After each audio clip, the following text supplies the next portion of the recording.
अस्सलाम वालेकुम, नमस्कार, सत श्री अकाल एंड गुड इवनिंग। मैं हूं आरज़ू काज़मी और आप हमेशा की तरह से देख रहे हैं भेजा फ्राई। जी हाँ, भेजा फ्राई के नए एपिसोड के साथ हम हाजिर हैं और आज की न्यूज़ आपको दें उससे पहले पहले आप सबसे रिक्वेस्ट है कि प्लीज़ जिसने भी हमारे चैनल को सब्सक्राइब नहीं किया है वो प्लीज़ चैनल को सब्सक्राइब करना ना भूलें। सबसे पहले हम बात करेंगे जी इमरान खान साहब की, जो हमारे प्राइम मिनिस्टर भी रह चुके हैं और पाकिस्तान तहरीक इंसाफ के चेयरमैन हैं।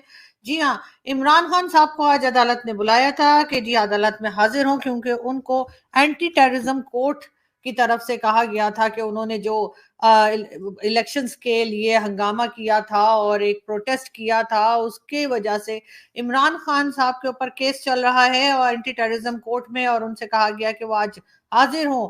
लेकिन इमरान खान साहब ने कहा कि नहीं जी, मैं तो नहीं आऊंगा।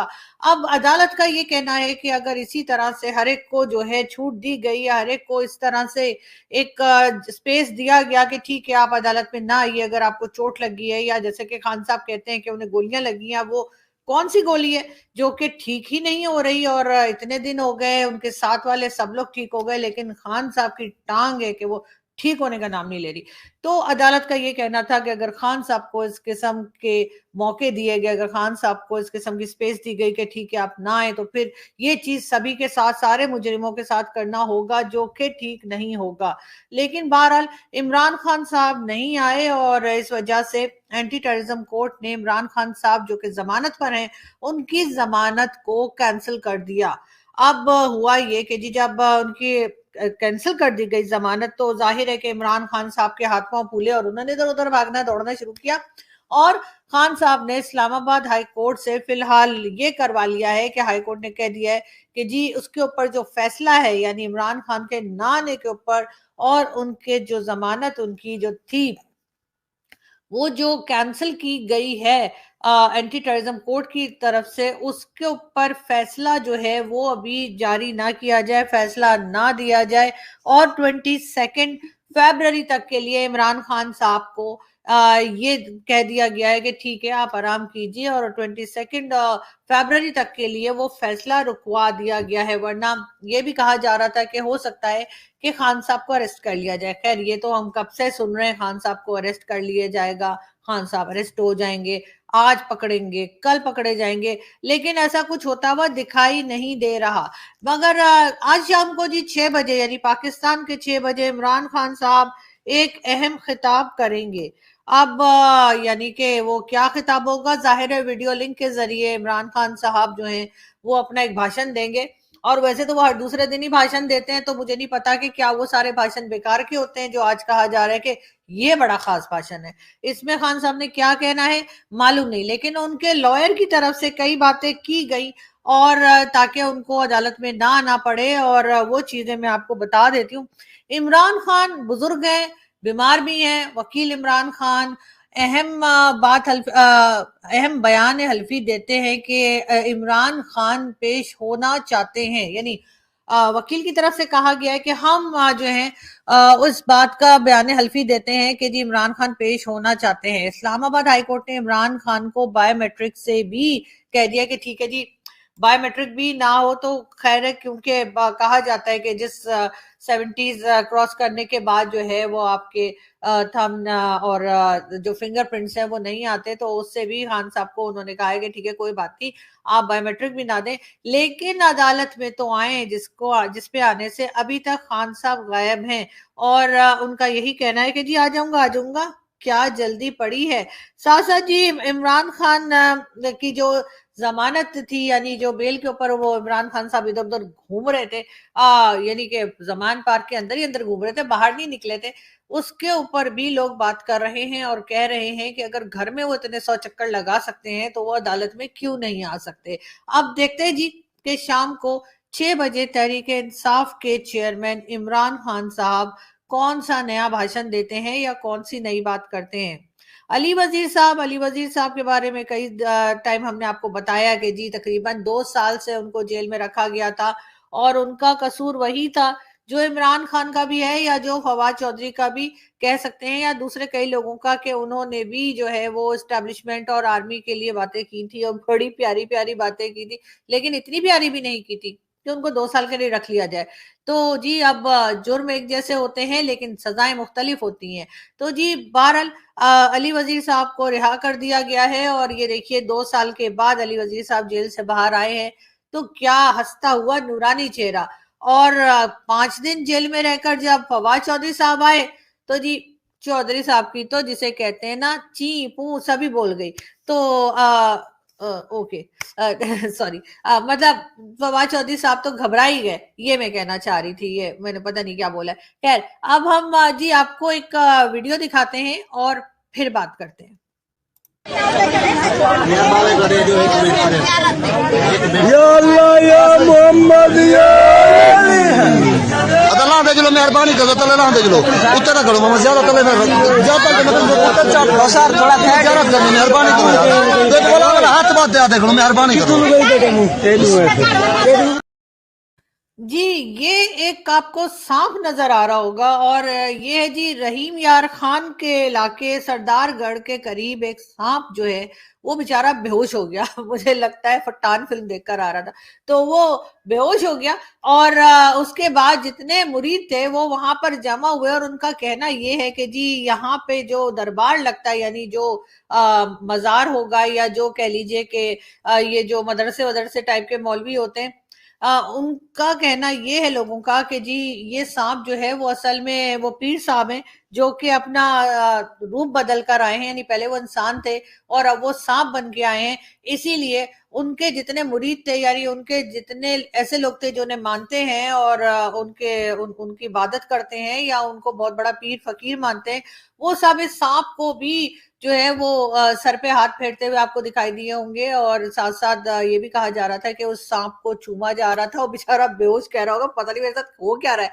तो जी बिल्कुल ये इस किस्म की जहालत आपको पाकिस्तान में नजर आएगी यानी। लेकिन हैरत की बात यह है कि पीर साहब को जो है वो सांप से मिला दिया है उनके लोगों ने, यानी पहले जब जिंदा थे तब भी डस रहे थे और अब जब बेचारे दूसरे रूप में बकौल लोगों के आए हैं तो वो भी सांप वाला रूप है, यानी जो कि जिससे कोई काट सकता है सांप किसी को, लोग मर सकते हैं। लेकिन यहाँ पर ये जहालत चल रही है। वैसे पीर साहब ने भी बड़े कोई अच्छे काम किए होंगे जो वो सांप बन के पैदा हुए हैं, वैसे मुझे कुछ समझ नहीं आ रही इनकी। लेकिन बहरहाल आप देख सकते हैं कि यहाँ पे लोगों में कितनी जहालत है। इससे पहले हमने आपको दिखाया था वो शलवार वाले बाबा और अब ये सांप वाले बाबा, यानी कि वो बाबा साहब जो थे वो तो शायद उनकी डेथ हो गई होगी और अब ये सांप मिला है लोगों को और लोगों का कहना है कि जी ये भेष बदल कर आए हैं इसलिए वो उसके आगे हाथ भी जोड़ रहे हैं सांप के आगे। हालांकि बेचारा बेहोश है, मैंने जैसा कहा कि पता नहीं कहाँ से थका आ रहा, पता नहीं क्या देख दाग कर आ रहा होगा बेचारा के बेहोश ही हो गया वहां कर या फिर इन लोगों को देख के बेहोश हो गया। लेकिन एनीवे इस किस्म के लोग भी हैं पाकिस्तान में और इसमें हमें कोई खास हैरत नहीं होती। हम जी चलते हैं दूसरी न्यूज की तरफ और ये है जी आईएमएफ को लेकर। आईएमएफ के साथ बिल्कुल बातचीत दोबारा शुरू हो गई है, पाकिस्तान की गवर्नमेंट की भी और पाकिस्तान के एस्टेब्लिशमेंट की भी, और जो लोग भी जिम्मेदार हैं या जिन लोगों की भी ड्यूटी लगी है वो आईएमएफ के दोबारा से उनके कान खाना शुरू कर दिए उन्होंने कि जी पैसे दे दो पैसे दे दो पैसे दे दो। लेकिन मुझे एक चीज समझ नहीं आती, वैसे तो हम बड़े मुसलमान बनते हैं और हम कहते हैं कि नहीं जी ये भी काफिर और वो भी काफिर और इसके साथ बैठना नहीं और उसके साथ बात नहीं करना और ये वो, तो फिर हम इस्लामिक कंट्री से पैसे क्यों नहीं मांगते? ये हम आखिर ये जो आईएमएफ वाले हैं ये भी तो काफिर ही है ना, इनके पास भी तो डॉलर है, ये कौन सी कोई इस्लामिक कंट्री है जो हम उनके पास जा जाकर और उन्हें अपने यहाँ बुला बुला कर पैसे मांग रहे हैं। लेकिन खैर इस किस्म की चीजों में जैसा मैंने पहले भी कहा कि पाकिस्तान में हर चीज में रिलीजन लाते हैं लेकिन पैसे में नहीं लाते, इसलिए पैसा हम किसी का भी एक्सेप्ट कर लेते हैं। लेकिन आईएमएफ वालों ने बहुत कड़ी शर्तें लगाई हैं, कंडीशंस बहुत ज्यादा स्ट्रिक्ट हैं। कहा गया है कि जी फ्यूल प्राइस भी बढ़ाई जाए और ना सिर्फ ये कि फ्यूल प्राइस जो है आईएमएफ की शर्तों का एक मेन उन्होंने एक पॉइंट रखा है। फ्यूल प्राइस का वैसे तो हमारी गवर्नमेंट वैसे भी शौकिया बढ़ाती रहती है इसलिए फ्यूल प्राइस दोबारा बढ़ाई जाएगी। इसके अलावा जी सिगरेट जो है उसके ऊपर भी टैक्स बढ़ा दिया जाएगा और कहा यही जा रहा है कि 153% टैक्स बढ़ेगा, यानी जो लोग सुट्टे लगाते हैं वो मुश्किल से लगा पाएंगे। साथ साथ जी उसके अलावा ये भी कहा जा रहा है कि जीएसटी टैक्स जो लगता है वो भी 18% कर दिया जाएगा। लग्जरी आइटम्स के ऊपर भी टैक्स जो है वो बढ़ा दिया जाएगा। अब लग्जरी आइटम्स में क्या क्या आता है ये तो एक लंबी लिस्ट है जो मैं आपको नेक्स्ट वीडियो में बताऊंगी, आज थोड़ा जल्दी में हूं। लेकिन हाँ ये जरूर है कि उसमें सारी चीजें ही आ जाती हैं, जिसमें आप समझें कि चॉकलेट्स भी आ जाती हैं, जो कि बड़ी गलत बात है। और उसके साथ साथ जी जो लोग परफ्यूम्स इस्तेमाल करते हैं, ज़ाहिर हर एक ही करता है, परफ्यूम्स आ जाते हैं और कई किस्म के खाने पीने की चीजें और कैट फूड, डॉग फूड और इस किस्म की कई चीजें आ जाती हैं जो कि लग्जरी आइटम्स में डाली जाती हैं।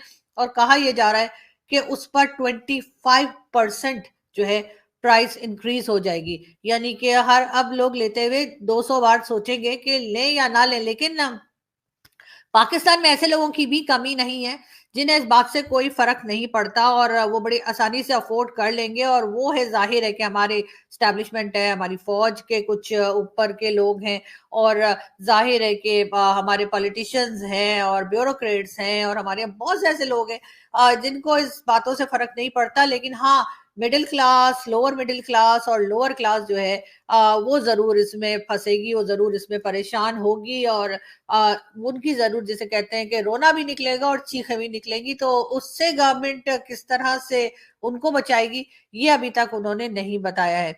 मगर हम एक वीडियो देखते हैं और फिर बात करते हैं। लेकिन उससे भी पहले मैं आपको बता दूं कि इस वीडियो का आईएमएफ से कोई ताल्लुक नहीं है या आईएमएफ के पैकेज से कोई ताल्लुक नहीं है।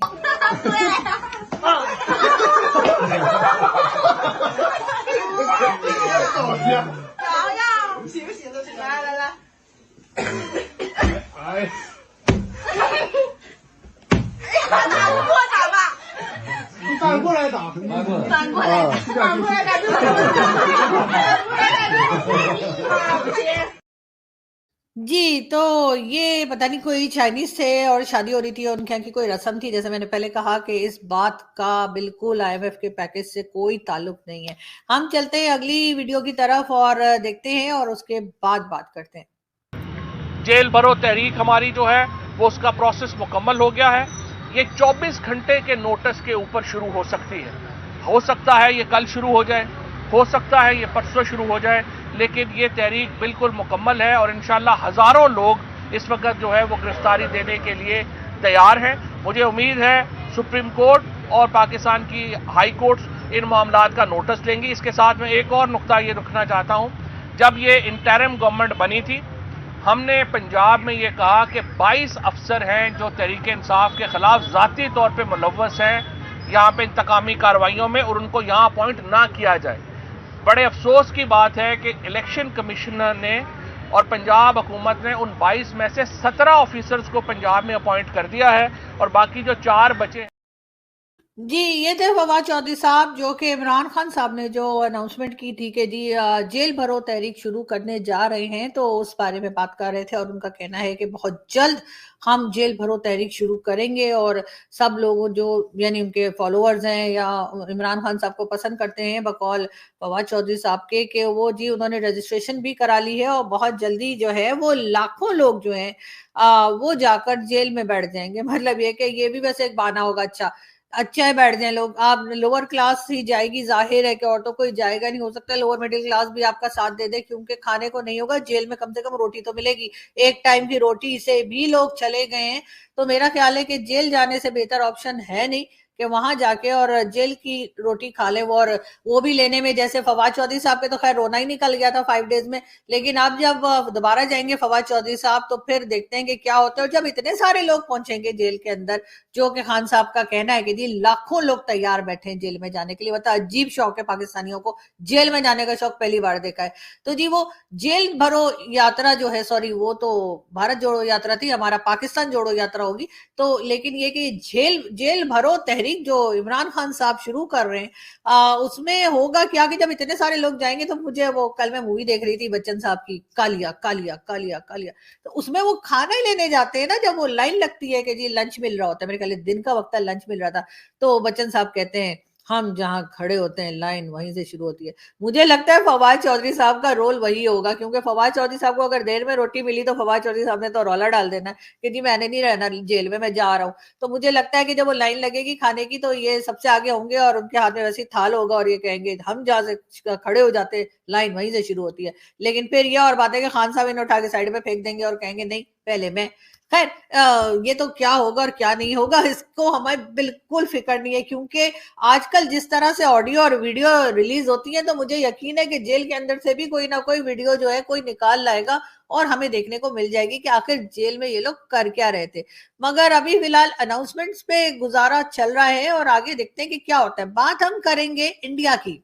जी हाँ, अब हम चलते हैं थोड़ा सा इंडिया घुमाते हैं आपको। वैसे तो बहुत से हमारे जो देखने वाले हैं वो ऑलरेडी इंडिया में बैठे हैं, लेकिन फिर भी हमने सोचा कि चले थोड़ी सी सैर हम आपको भारत की करा दें। और भारत में हो क्या रहा है जी, नरेंद्र मोदी जी के लिए एक रिपोर्ट तैयार की थी बीबीसी ने, और उसके बाद दिल्ली के ऑफिस में और कई ऑफिस में कहा यह जा रहा है कि जी बीबीसी के ऑफिस में रेड किया गया है और उनको कहा गया है कि जी वो टैक्स वगैरह का पूछा गया है।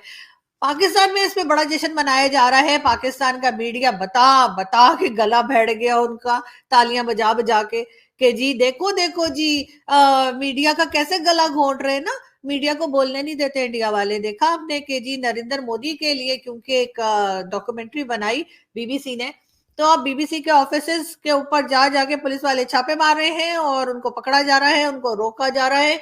बस यही है तरीका रोकने का जी, बस इतनी ही आजादी है भारत में मीडिया को कि वो ये कोई बात कर ही नहीं सकते। और अगर उन्होंने कोई बात की गवर्नमेंट के खिलाफ या प्राइम मिनिस्टर के खिलाफ तो देखिए जी क्या होता है।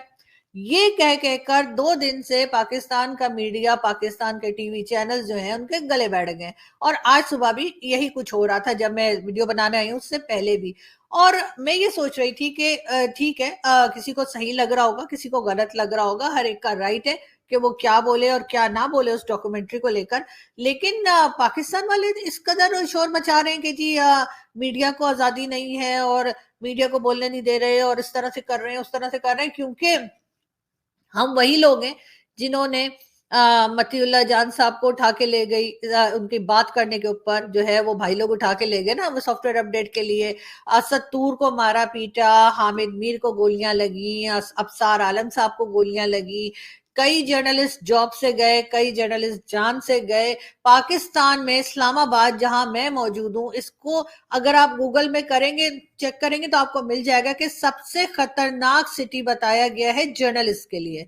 यानी कि इस वक्त इस्लामाबाद जो है वो टॉप पर है, सबसे खतरनाक सिटी बताया गया है जर्नलिस्ट को लेकर के। उनकी जान खतरे में रहती है और जर्नलिस्ट जो है उनके साथ पाकिस्तान में कुछ भी हो सकता है और कोई पूछने वाला नहीं है।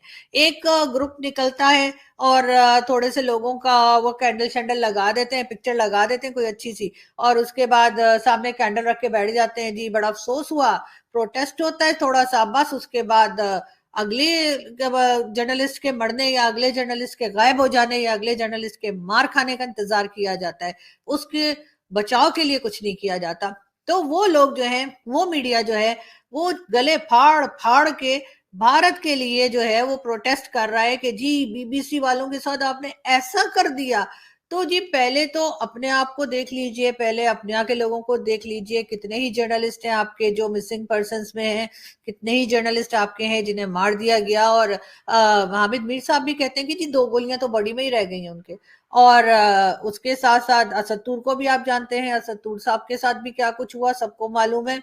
और अफसार आलम भी इस्लामाबाद में रहते हैं और कुछ टाइम पहले ही अफसार आलम साहब पर भी गोलियां चली थी और उनको भी गोली लगी थी। तो और कई दूसरे जर्नलिस्ट हैं जिनके मेरे पास पूरी लिस्ट में आपको दे सकती हूँ, लेकिन ये कि कई दूसरे जर्नलिस्ट भी हैं। और सबसे बड़ी बात कि इस्लामाबाद और पाकिस्तान को सबसे खतरनाक बताया गया है जर्नलिस्ट के लिए, मीडिया के लोगों के लिए। तो उसके बाद आप ये बात करते हैं कि आपके गले फाड़ फाड़ के आप लगे हुए कि जी भारत में ये हो रहा है, थोड़ी सी खबर यहाँ की भी दे दें तो अच्छा होगा। लेकिन बहरहाल देखते हैं कि आगे किस तरह से इंडियन गवर्नमेंट इस बात को लेकर चलती है। और अब हम चलेंगे दूसरी न्यूज की तरफ। जी हाँ, और नेक्स्ट न्यूज जी है तो खैर पहले भी मेरे ख्याल है मैंने कहीं देखी थी, Pakistan army tops the list of most corrupt institution of Pakistan. ये ट्रांसपेरेंसी इंटरनेशनल वालों की रिपोर्ट है। और वैसे तो खैर मुझे इनकी रिपोर्ट पे कोई भरोसा नहीं, ये लोग यकीनन झूठ बोल रहे हैं, ऐसा कुछ है ही नहीं। ना तो हमारी आर्मी के लोग इस तरह के करप्ट हैं, और ना ही वो जो है कॉर्नर के प्लॉट लेते हैं, ना ही वो लंदन, कनाडा और अमेरिका में फ्लैट लेते हैं, और ना ही वो जो है ना डिफेंस के बजट के नाम पे सारे पैसे खा जाते हैं। नहीं, ऐसा भी नहीं होता। और ना ही सबके फैमिली बाहर है, ना ही सब लोग जो है वो जैसे कहते हैं ना कि रिटायर होते ही यहाँ से भाग भी नहीं जाते, और ना ही उन्होंने सब लोगों को मतलब यहाँ पर दबा के, डरा के, धमका के रखा हुआ है, ऐसा भी कुछ नहीं है। लेकिन खैर, ये ट्रांसपेरेंसी इंटरनेशनल वालों को मुझे लगता है कि रॉ की साजिश है, या फिर ये इजराइल का काम है। ये जरूर ये दोनों ने मिलकर ना ऐसे ही हमारी फौज को बदनाम कर रहे हैं, वरना इतने मासूम है, इतने मासूम शक्लें हैं लोगों की कि बस मैं क्या कहूँ। ठीक है ना? हाँ तो मैं क्या कहूँ। लेकिन अगर फर्ज कर लीजिए अगर ये बात सच भी है, तो चलो कहीं तो टॉप पर आए ना। वरना तो हर वक्त कहते रहते हैं, हमारे इंडियन दोस्त भी कहते रहते हैं, आज ही नंबर 1 एजेंसी आपकी, आज ही नंबर 1 फौज, आप लोग बोलते रहते हैं। तो अब बोलिए ना, अब तो नंबर 1 हो गए ना, अब तो आप लोग कुछ नहीं कहेंगे। सुन रहे हैं ना, या मैं लिंक भेजूं आपको? खैर कोई बात नहीं, सुन ही रहे होंगे वैसे।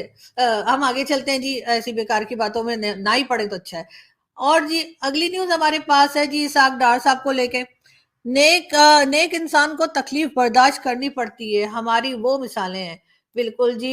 इसाक डार साहब, मैं तो भूल ही गई सर। इस बार ही मैं दुबई गई थी, तो मैंने सोचा था कि वो जो आपका वहां पे बड़ा सा प्लाजा है ना, डार नाम से आपने वहां पे बना रखा है ना, वो मतलब गरीबों जैसा आपने, कई मंजिला बहुत लंबा टावर एक है दुबई में आपके नाम। तो वो पिक्चर मैं लगाऊंगी ट्विटर के ऊपर, सोशल मीडिया पे, लोगों को पता चले कि आप कितने नेक हैं और कितने गरीब भी हैं। ये बात भी है। साथ साथ जी मरियम नवाज की अगर हम बात करें, तो जी मरियम नवाज के जो हस्बैंड है कैप्टन सफदर, उनका कहना था कि जी मैं मुस्तकबिल करीब में, यानी कि फौरन के फौरन जो है वो मरियम नवाज को प्राइम मिनिस्टर बनता हुआ नहीं देख रहा। ये सुनते ही मरियम नवाज बहुत खुश हो गई, और नवाज शरीफ साहब भी बहुत खुश हुए। नवाज शरीफ साहब ने कहा बिल्कुल ठीक कह रहे हो, और हमें भी ऐसा नहीं लगता कि मरियम नवाज जल्दी जो है वो पाकिस्तान की प्राइम मिनिस्टर बनती हुई दिखेंगी, और आपको तो अभी से नहीं दिख रही। तो उन्होंने इनाम के तौर पर मतलब जाहिर है कि अप्रिशिएट तो करना ही था, तो उन्होंने उन्हें पार्टी से निकाल दिया है। जी हाँ, कैप्टन सफदर को, जो कि मरियम नवाज के हस्बैंड है, उनको उनके ससुर यानी कि नवाज शरीफ साहब ने पार्टी से बाहर निकाल दिया और कहा चल बेटा 9-11 हो जाए यहाँ से फौरन।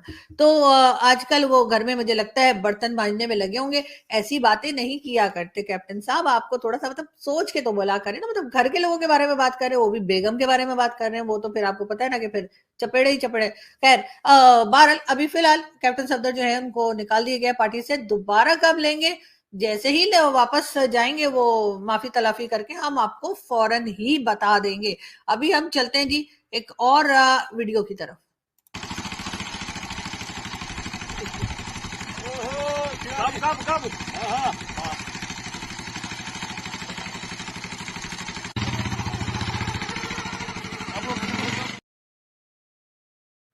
जी।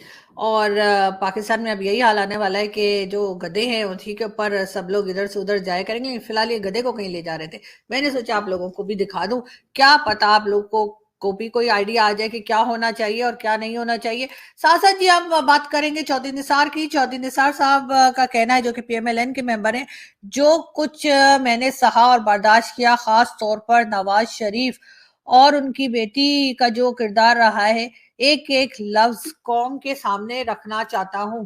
चौधरी निसार साहब जो हैं पीएमएलएन के मेंबर हैं और काफी एक्टिव रहे हैं। अब लगता है कि नवाज शरीफ साहब के साथ उनका कुछ 36 का आंकड़ा हो गया, और इसलिए वो इस किस्म की बातें कर रहे हैं। लेकिन बहरहाल देखते हैं कि वो आगे ऐसी कौन कौन सी बातें रखते हैं जो कौम को नहीं पता। कौम को वैसे ही बड़ा कुछ पता है सर, ये पब्लिक है, ये सब जानती है, पब्लिक है, तो इसलिए आप रहने दीजिए, हमें सब पता है। और जी हम बात करेंगे फिल्म स्टार शान की। शान साहब का कहना है कि जी पाकिस्तान और भारत की टीमें क्रिकेट खेलती हैं तो फिल्में क्यों नहीं लग सकती। बिल्कुल लग सकती हैं सर, और आप कोशिश कीजिए कि यहाँ पर इंडिया की फिल्में लग जाएं, ताकि हमें भी कुछ देखने को मिले यहाँ पे सिनेमा हॉल में। बाकी रही आपकी फिल्में तो सर घर के लोग नहीं देखते, तो भला हम क्यों देखेंगे। तो इसलिए भारत वालों को रहने दीजिए। उसे एक तरीका है, मैं सोच रही थी कि मैं गवर्नमेंट को रिक्वेस्ट करूंगी और आईएसपीआर को भी कोई ईमेल शीमेल लिखती हूँ कि सर शान साहब की दो चार बड़ी बेहतरीन फिल्में हैं, जिनके नाम तो मुझे नहीं पता, लेकिन मैंने उनके सीन जरूर देखे अजीब अजीब किस्म के, तो वो अगर आप रख लें और अगली बार जब कोई इंडियन पायलट या कोई और इंडियन फौजी या कोई आपको इधर मिल जाए टहलता घूमता जिसको आप पकड़ लें, या जासूस जसूस जिसे हम कहते हैं वो मिल जाए, तो उसको शान साहब की फिल्में दिखाएं। वो बेचारा खुद ही जो है ना तौबा तिल्ला करके कलमा पढ़ के यहीं रह जाएगा। तो इसलिए शान साहब आप तो रहने ही दीजिए। आपने अपने पूरे कैरियर में 2 से 3 फिल्मों के अलावा कोई ढंग का काम नहीं किया, और अब आप कह रहे हैं कि जी फिल्में लगनी चाहिए, तो फिल्में बिल्कुल लगनी चाहिए, भारत की तो लगेंगी, हमारी भी शायद उधर चली जाए, उसमें कम से कम आपकी मूवीज नहीं होनी चाहिए, और अगर हो तो कम से कम उसको डबल चेक ट्रिपल चेक 100 दफा चेक करके भेजिएगा कि भाई कुछ काम किया भी है उसमें, या बस सिर्फ ऐसे ही मतलब जैसे होता है ना कि फेंकने वाली बातें की हैं।